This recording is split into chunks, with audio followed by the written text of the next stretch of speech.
ഓട്ടം നിർത്തു ആകർഷിച്ചു തുടങ്ങും. നമ്മളിൽ പലരുവേ ജീവിതകാലം മുഴുവൻ ഒരു ഓട്ടത്തിലാണല്ലേ.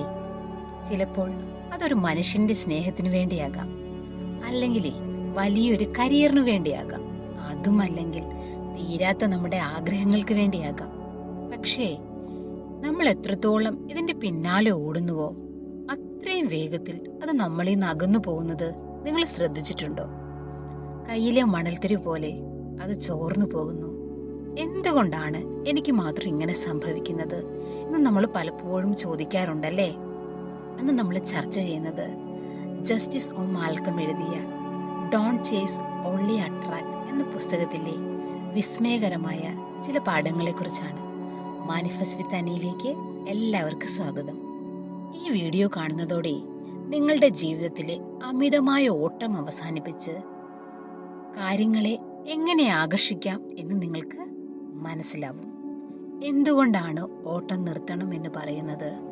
ഈ പുസ്തകത്തിലെ ഏറ്റവും വലിയ രഹസ്യം അതാണ്. നമ്മൾ ഓടാൻ പാടില്ല. നമ്മൾ ഓടുമ്പോൾ നമ്മളുടെ ശ്രദ്ധ മുഴുവൻ എനിക്കതില്ല എന്ന ഇല്ലായ്മയിലാണ് കേന്ദ്രീകരിക്കുന്നത്. ഇല്ലായ്മയിൽ ശ്രദ്ധിച്ചാൽ ആ ഇല്ലായ്മ വീണ്ടും വർദ്ധിച്ചു കൊണ്ടേയിരിക്കും.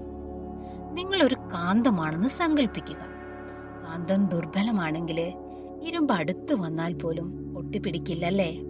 എന്നാലേ കാന്തം ശക്തമാണെങ്കിൽ ദൂരെ ഇരിക്കുന്ന ഇരുമ്പ് പോലും ഇങ്ങോട്ട് പാഞ്ഞു വരും. മനുഷ്യന്റെ ജീവിതവും ഇതുപോലെയാണ്. നിങ്ങളൊരു കാന്തമായി മാറണം, അല്ലാതെ വെറും ഓട്ടക്കാരനായി മാറരുത്. ആകർഷണത്തിന്റെ ശാസ്ത്രവശം നമുക്കൊന്ന് നോക്കിയാലോ. ഇതൊരു മന്ത്രവാദമൊന്നുമല്ല, പ്രപഞ്ചത്തിന്റെ നിയമമാണിത്. ഗുരുത്വാകർഷണ നിയമം പോലെ ഇതെപ്പോഴും പ്രവർത്തിക്കുന്നുണ്ട്. നിങ്ങൾ വിശ്വസിച്ചാലും ഇല്ലെങ്കിലേ പ്രപഞ്ചം നിങ്ങളുടെ ഊർജത്തിനാണ് മറുപടി നൽകുന്നത്.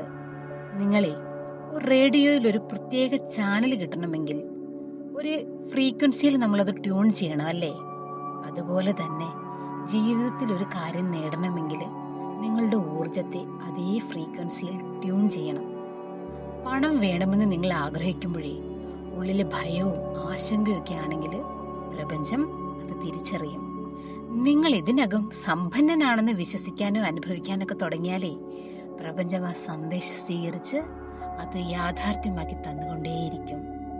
ഭാവനയും വികാരവും നമ്മളെ വെറുതെ ചിന്തിച്ചാൽ മാത്രം പോരാ, അതിനൊപ്പം നമ്മുടെ വികാരങ്ങൾ കൂടി ചേരണം.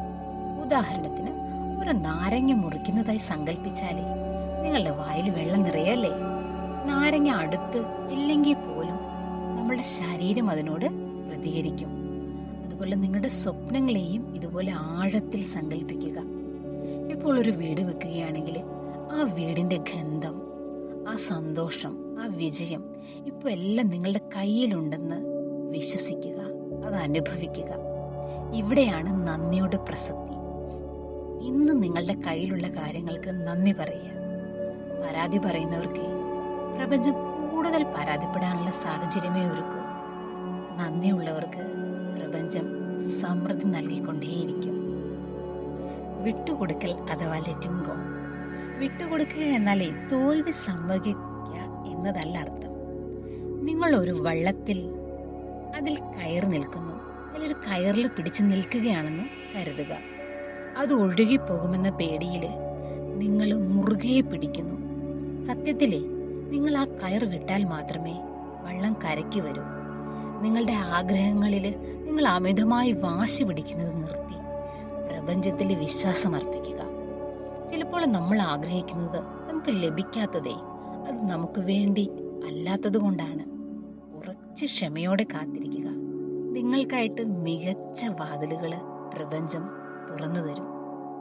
ചുരുക്കത്തിലെ ആകർഷണം എന്നത് നിങ്ങൾക്ക് കൂടുതൽ ലഭിക്കുന്നതിനെ കുറിച്ചല്ല, മറിച്ച് നിങ്ങൾ കൂടുതൽ വലിയ വ്യക്തിയാകുന്നതിനെ കുറിച്ചാണ്.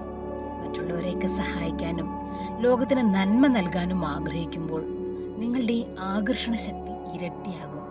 ഇന്നു മുതലേ നിങ്ങൾ ഈ നിയമം പാലിക്കാൻ തുടങ്ങും. ഓട്ടം നിർത്തി സ്വയം മാറാൻ തുടങ്ങും. അപ്പോൾ നിങ്ങളുടെ ജീവിതം അല്ലെങ്കിൽ സ്വപ്നങ്ങളൊക്കെ നിങ്ങളെ തേടി വരുന്നത് നിങ്ങൾക്ക് കാണാം. ഈ അറിവ് ഇഷ്ടപ്പെട്ടുവെങ്കിലേ തീർച്ചയായും താഴെ കമന്റ് ചെയ്യുക. നമ്മുടെ ചാനൽ സബ്സ്ക്രൈബ് ചെയ്യാൻ മറക്കണ്ട കേട്ടോ. പ്രകാശം പരക്കട്ടെ. Thank you.